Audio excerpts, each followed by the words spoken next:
Hello again, gamers. Welcome back to the Board Game Captain. I'm the Board Game Captain. I'm Lynn. I'm Juliana. And today we are doing another recommendations of modern games that replace a classic game. Today's classic game is Battleship. Now, a lot of people around our age or older played Battleship as a kid and may have fond memories of it, but let's be honest, this is one that does not hold up to today. It's once the person has placed out the ships, it's really random on your part trying to find where those ships are. But you know what? It's a hidden information game where you're trying to figure out how best to find your opponent's fleets without knowing where they are, and using maybe a bit of deduction, a little bit of problem solving. So we picked 6 games, 2 for each of us, that we think are modern day replacements for Battleship. So now these are games that you could get someone into the modern day game hobby with modern mechanics if they were fans of Battleship back in the day. So without any further ado, who wants to start us off? I feel like I want to start us off because I feel like mine's the closest. Oh, this one is really on the nose. Yes. All right. So this is Sonar. Sonar is a 2 to 4 player game. Yes. And you are doing a turn-based Battleship reenactment, basically. Yeah, but there is the addition. Right. That you do movement and you have to say which way you're moving so your opponent can deduce where you are. Yeah, so it's like you have to say where you're going, you have to say, north, west, all of that, and then the opponent has to keep track of that, and they're trying to like make a map of where you're going. Now, like a sister game to this is Captain Sonar, yes, which is the 4 to 8 player game. Mm-hmm. And that one is crazy pants, and it's real time versus this one, which is turn based. So this is really 2 games that are very similar and closely related, and this is 100% the most on the nose recommendation. Sonar and Captain Sonar, on the nose recommendation for replacement to Battleship in this entire list. Absolutely, and they're both really fun to play, especially like if you have a group that is really into party games that are a little bit more involved, instead of just like surface level. Good one. Very good one. So my first one is this one is meant to be a bit of a very much introductory level game, very much a game to play with your kids or someone's kids that you're trying to introduce to modern game mechanics, and it kind of takes the Battleship type mechanics and turns it into a cooperative game, which is really kind of neat. In Minnow and Tori, you are a pair of aliens, and you have crash landed in a cornfield, and you're trying to search through a corn maze to find the parts of your ship. And you're both trying to help each other, but the board has a vertical Battleship type like board in the middle with a maze on it, but the maze is different on either side. So you each take turns controlling the aliens, which are magnets, and will move each other on either side of the board. And when it's your turn, you're like, okay, all right, I got this piece of the ship. Now let's flip the card and see what the next piece we need is. Okay, the next thing we need is the Elvis window sticky, and it's like it's not on my side. Is it on your side? Yes. And which way do we need to go? And who can move us? All right, I'll move us. I can get this way. Okay, can you get us a little bit that direction? And it's really kind of cool. It's one of my favorite co-op games, even though this is really, really a kid's game. It's actually, because I'm not usually a fan of co-op games, this is one of my 2 favorite cooperative games because I really enjoy. We've actually played every maze in here. Mm-hmm. It's actually quite fun. You can play through every maze in one evening, though. Yes, it's really quick. It's really good, and then you got to give it a while, and then you'll forget them all, and then you play it again, and it's actually quite because fun. Because you shuffle the cards, you get them in different orders. Items in different orders. Yes, and I love there's tons of awesome references in here. Like there's one of the items you have to get is totally the flux capacitor from Back to the Future. There's a towel, which I'm sure is a reference to what is it? The Hitchhiker's Guide to the Galaxy. Oh yes, that's brilliant. Yeah, there's a lot of funny things in here. I love like the Elvis window stick. It's actually a stuffed Elvis with like suction cups that you would stick on the window. So great game. That is Minnow and Tori. My first one is Death Note. Subtitle Confrontation. Yes, indeed. Death Note Confrontation. And this one is one person is a serial killer and the other person is a detective. If you've watched or read Death Note, that is one person is Kira and one person is L. I haven't watched or read it, so I don't know. But that's a good point, though, because you still really Yes. love this game, even though you never read the mangas or watched the animes. And the serial killer is trying to kill people and not get caught. And if a certain amount of quiet nights happen, I think he wins. Or is it the other way around? It's okay. So the serial killer can earn points to win, or if a certain number of quiet nights happen. And, they will win. There's a couple ways for them to win. Yeah, and the detective, is it again points, but he also has to... Well, no, the detective has to discover who the killer is, who their identity is. He has to discover who the killer is, and there's like, it's just letters. It's just like A through S or something, or T. And they use deduction to figure it out. Yeah, it's a board with different, it's either the letter for the killers or there are victims on the board. Now, we've actually done a full review on this on the channel a while back. We've played it since the review multiple times. This is a really good game. Be sure to check out our review if you want to see a more in-depth way on how this game works. But yeah, this is a good one, and this was a good pick for a replacement to Battleship, I agree. My next game is Tobago.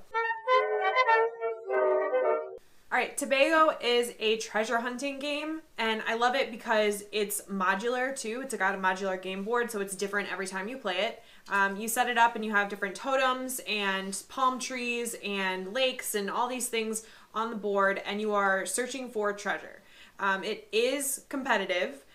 You have a hand of cards, and you are using these hand of cards to make a sort of like treasure map of where each kind of treasure is.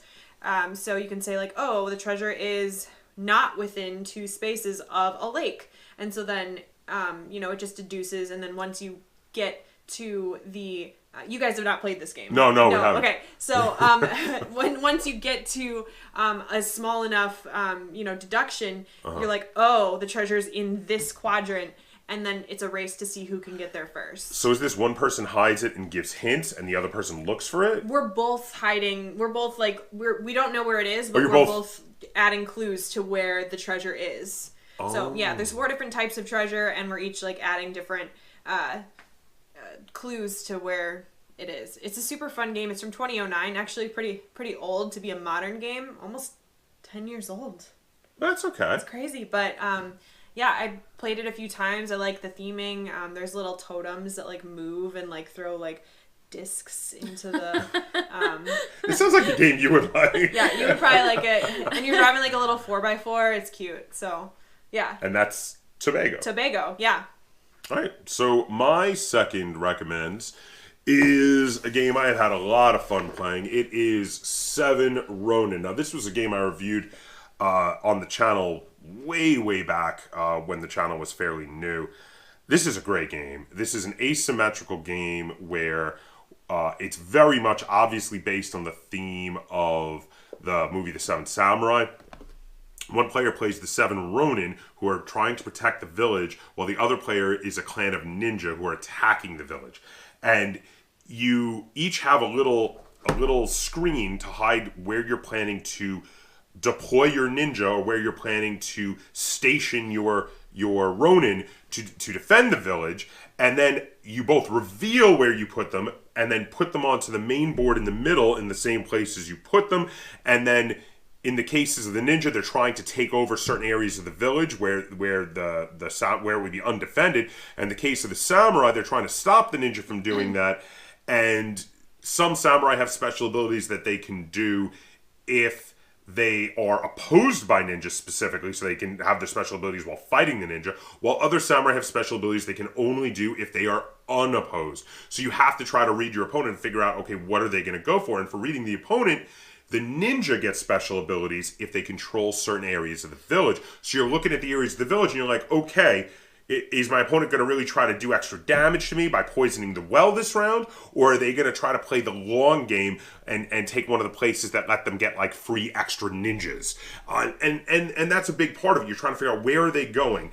And the ninja player wins if they control a certain percentage of the village, while the samurai wins if they're able to basically outlast the ninjas and they run out of resources. This is tons of fun. It's a really cool game. It's so asymmetrical that I generally like to play it twice so I can play once as each faction. And really, really cool. And the hidden information and deciding where you're placing your samurai versus where the ninjas are being deployed is what really reminds me of the classic game of Battleship. I just realized that I have a serial killer theme with my recommendations. Because my second one is Letters from Whitechapel. Did this not occur to you? I realized this before. No, it just occurred to me. It shouldn't be surprising. Yeah, I'm not surprised.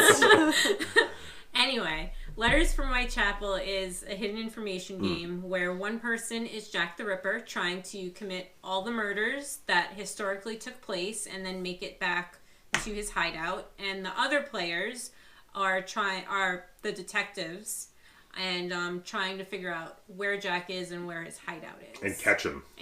Yes. Yeah. This is one of those games where I really feel like it's a 2-player game, but they're like, oh yeah, a bunch of people could play the detectives. Yeah, and they just take turns being the lead detective. Yeah, but in reality, this is a 2-player game, but this plays really well at 2 players. Like, it's so hard to outthink and outsmart your opponent, especially because Jack has lots of opportunities to mess up because he has to go through all the historical murders, but at the same time, it's really hard to find Jack. Like, after the first couple of murders, you start to be like, I am never going to find you. It would be historically accurate then. Yeah. Well, but I have caught Jack. Yeah, that's true. I caught him by complete accident once, which was really funny. I just was like, oh my God. You were just walking, and you walked right into me. Well, I decided to search an area. Yeah. Well, you can search to see if you can find clues, or you can just try to make an arrest. And it was getting really close where Jack was probably getting away, and I was like, screw it, I'm just going to make an arrest without searching, because you can't do both at the same time. And I arrested Jack by accident. So does that really count then? It does, though. I won. I won because I arrested Jack. So basically, I arrested this guy, and I was like, hey, what's with all these knives in your trench coat? So, but yeah, it's a good one. So there you have it. That is 6 different games that we recommend that are modern replacements to Battleship. So go ahead and comment down below, what are some of your favorite modern games that are replacements to Battleship? And if you enjoyed this video, be sure to give it a like, share it on all forms of social media, and if you haven't already, please subscribe to the Board Game Kaptain. That's Captain spelled with a K on YouTube. And until next time, game on.